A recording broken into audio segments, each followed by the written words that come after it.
ways, but I know you care. Bring it over to my plate. You don't know what you do. Your body like speaks to me. You don't know what you do. Hey guys, welcome back to my new series, Real Estate War Stories. Today I have with me Rebecca, and I'm so excited to hear her story. She's already told me she has some good things to share. So Rebecca, if you can, just introduce yourself. What is your title? How long have you been in real estate for? Okay, so my name is Rebecca Cohen. I'm part of the Aaron Bates real estate team at Real Broker. I am going on 6 years in the business, and it's gone so fast. I am an associate broker, and together Aaron and I are building our real estate team. Awesome. And what areas do you service? Oh, so we service a really wide area. So we're pretty much all of Nassau County, Western Suffolk County, Brooklyn, and Queens. Awesome. Why did you decide to start a career in real estate? So when I decided to go into real estate, I was actually a full-time teacher in my previous life. Oh wow, see, I didn't know that. Yeah. And what did you teach? So I taught elementary school. Okay. And when I moved to Long Island, I was looking for teaching jobs. So I was applying for jobs and going on interviews and all of the normal things. Okay. While I was going through that process, I just kind of decided that I don't want to have a boss. Mm-hmm. I don't want to have hours.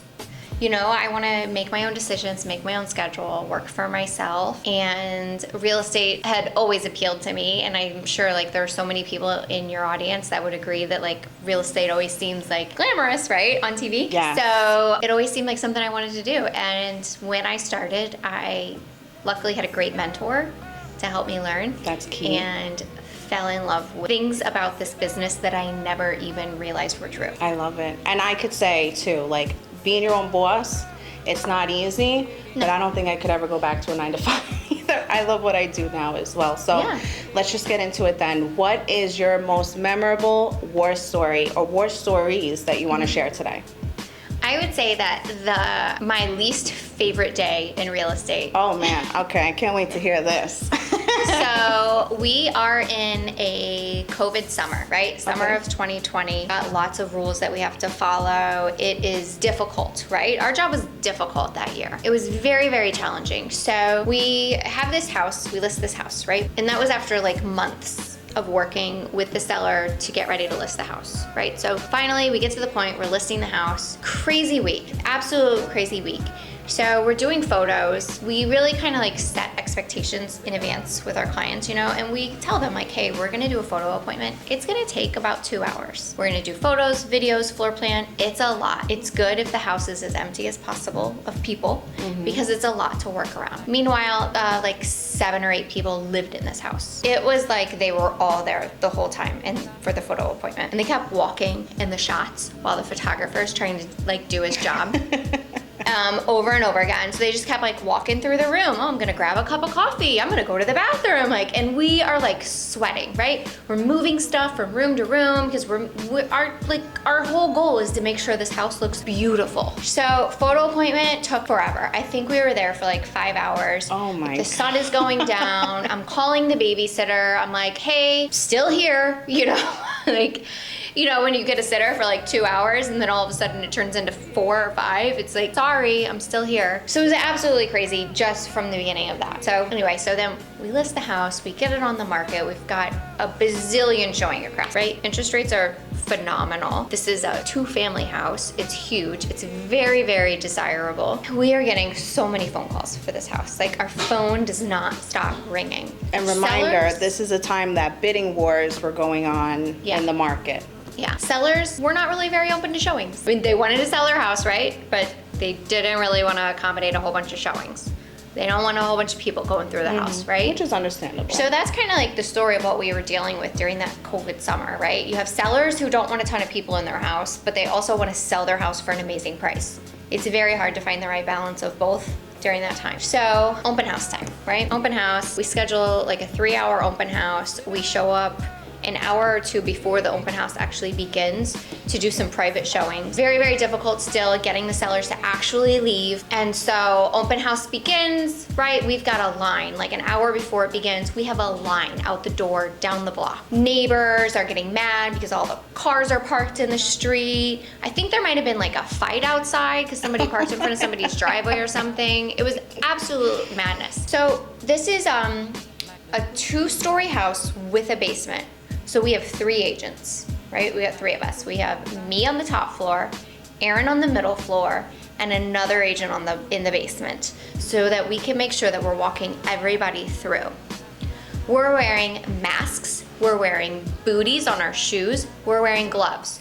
So clearly, like, going up and down stairs in heels is not ideal. You got your workout in that day. 3 days, right? In booties, like in heels, covered with booties. Absolute madness.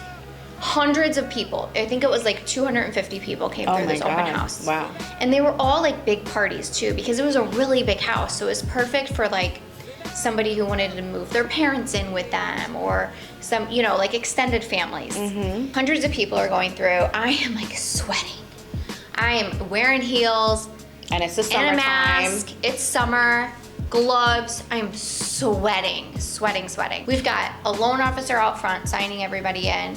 And then it was so busy that she had to call in for reinforcements to have somebody else help her sign people We in. need backup people. Thank goodness we did have backup, because halfway through the open house, we run out of booties and we run out of gloves. So we had to have somebody go to the store, get more booties, get more gloves my goodness. to come back.